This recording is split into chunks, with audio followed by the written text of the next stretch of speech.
လူကောင်တိတ်တိတ်လေးနဲ့ထော်လာကြီးကိုနံပါတ်1ရအောင်ပြိုင်မောင်းနိုင်လို့နာမည်ကြီးနေတဲ့ခင်ဝေဝါ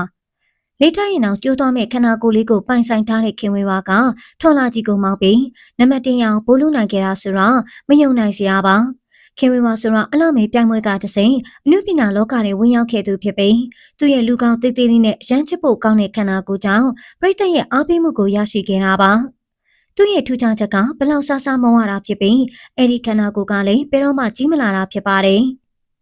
အသက်သာ30ဖြစ်သွားပေမယ့်မျက်နှာလေးကအမြဲနှုတ်ပြုံနေတဲ့အတွက်ယောက်ျားလေးပရိသတ်တွေကြားမှာရောမိန်းကလေးပရိသတ်တွေကြားထဲမှာပါတော်တော်နာမည်ကြီးပါတယ်။ဒါပေမဲ့လည်းခုတစ်ခါမှတော့တစ်သက်လုံးထိန်းလာတဲ့ဂုံပုတ်တွေနဲ့မလိုက်ဖက်စွာထော်လာကြီးမောင်းတဲ့ပြိုင်ပွဲမှာနံပါတ်1ရအောင်ဝင်မောင်းခဲ့တာပါ။ထော်လာကြီးကြီးပေါ်မှာခင်ဝင်းဝါကခြေကားရလက်ကားရနဲ့ထိန်ပြီးမောင်းနေတဲ့ပုံကတော်တော်ရည်စရာကောင်းပြီးအံ့ဩစရာလည်းကောင်းလာပါတယ်။တချို့ကအယိုးစစ်တွေပြုတ်ထွက်ကုန်မလားလို့စိတ်ပူခဲ့ကြပေမယ့်ဆ iam မကြီးကတော့အော်ဟစ်ပြီးကိုအထားကျကျရှင်းမောင်းလို့နေတာပါငါရဲ့မင်းသမီးဆိုပြီးတစက်မပဲမများတဲ့အတွက်ရှိလဲရှိရတယ်လို့အသေးရစရာလေးကောင်းလာပါတယ်ပိုပြီးဦးရစရာကောင်းသွားတာကပန်းဝင်သွားတဲ့ထော်လာကြီးကစက်မသေးလို့မောင်းထွက်သွားတာကိုကင်းဝင်းဝါကအနောက်ကနေလိုက်ဖမ်းတဲ့ပုံပဲဖြစ်ပါတယ်ဒါကြောင့်ခင်ဝင်းဝါကိုတသက်လုံးအမာကန်အားပေးလာတဲ့ယောက်ျားလေးတွေဆိုရင်အော်ငါမှတော့ခေးလေးဆိုပြီးချစ်လိုက်ရတာငါ crush လေးကဖြူဖြူနွဲ့နွဲ့စပင်ရှိရှိလေးနဲ့လေးတိုက်ရင်တော့ငါရှင်ကွင်းနဲ့ရှိန်နဲ့ရှုံလေးပါပေါ့အခုကျတော့ထော်လာကြီးကိုမောင်းတာအထာကြလို့ပြိုင်ပွဲမှာနံပါတ်1ပိုးဆွဲသွားတဲ့ပြင်စက်မတင်နာကြီးကိုပါပြေးထိန်နေရောလို့ရင်ဘတ်ကြီးနဲ့ရေရွတ်ခဲ့ကြသလိုတချို့ပရိသတ်တွေကလည်းအခုမှခင်ဝင်းမှာထော်လာကြီးမောင်းတာကိုတနိုင်ငံလုံးအံ့ဩနေလိုက်ကြတာခင်ဝင်းမှာဆိုတော့နောက်တာမင်းကလေးเจ้าကထွက်တာငငယ်ကလေးကတန်းထဲမှာအတန်ပြေဆုံးထွန်ပွိုင်းအကုန်လုံးကရောက်တခြားလိုပဲထင်ကြတာသူတမ်းမိုင်ဆရာမဆိုရင်ကြီးလိုက်ညီးလင်အောင်မရဘူးလို့ခဏပြောတာ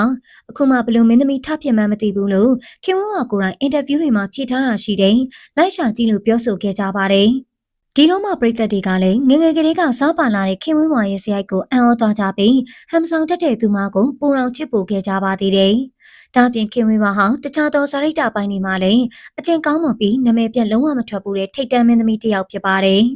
အနုပညာလောကထဲမှာလည်းအရှုပ်ရှင်းကင်းနေခဲ့ဖို့ပင်စပွန်ဆာယူတာမင်းသားလေးနဲ့အခြေရေးပတ်သက်တာဖန်နီနဲ့ရွံ့နှောနေတာမျိုးလုံးဝသတင်းမကြားပါဘူးမင်းမြင့်မှုနဲ့နာမည်ရှိထားတဲ့ကိစ္စဖြစ်တော့လေခင်ဝင်းဝါကစီနီယာမင်းသမီးကြီးပီတာစွာတိတ်တာနေခဲ့ပြီးအဲဒီစကားမှလည်းခင်ဝင်းဝါရဲ့နာမည်ကိုတော့ရုပ်ရှင်ဖွဲ့သားများကရှေ့ဆုံးမှရေးထိုးပေးခဲ့ပါတယ်